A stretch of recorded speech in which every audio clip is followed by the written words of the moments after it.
What if a man born into nothing could shake the foundations of the greatest empire on earth? What if chains were not the end of a man's story, but the beginning of a revolution? This is the story of Spartacus, a man who refused to accept his fate and instead chose to fight it. Long before Rome feared his name, Spartacus was just a man from Thrace, a land of rugged terrain, harsh conditions, and warriors shaped by survival. He is believed to have once served as a soldier, someone who understood discipline, combat, and loyalty. But something changed.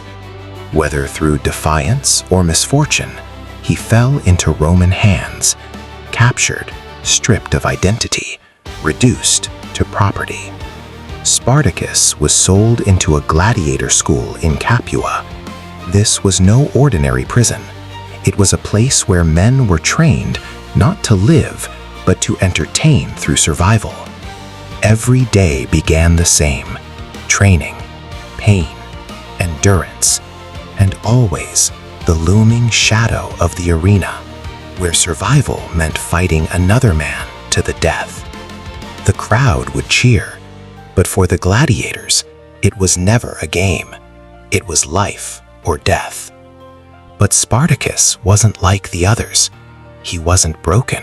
He was watching, learning, waiting. In 73 BC, something shifted. A plan began to form. Not just survival, but escape. Spartacus and around 70 other gladiators made their move. They overpowered guards, seized weapons, and broke free. What followed wasn't just an escape, it was the beginning of a rebellion.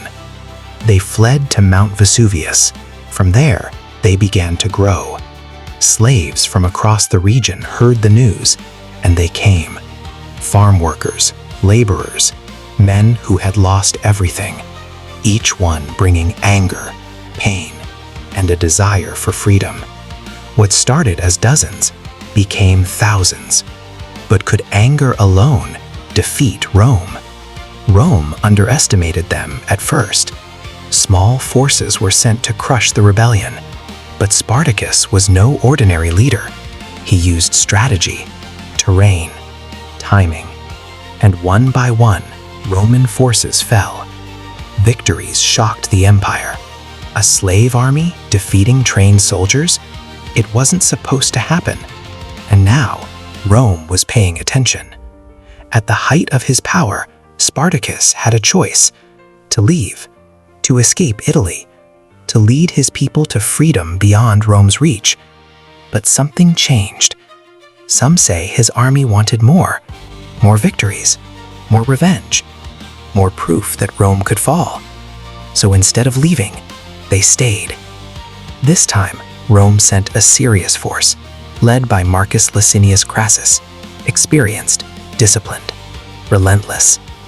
The battles that followed were brutal. The rebel army began to fracture. Supplies ran low. Morale shifted. The tide was turning. The hunters had become the hunted.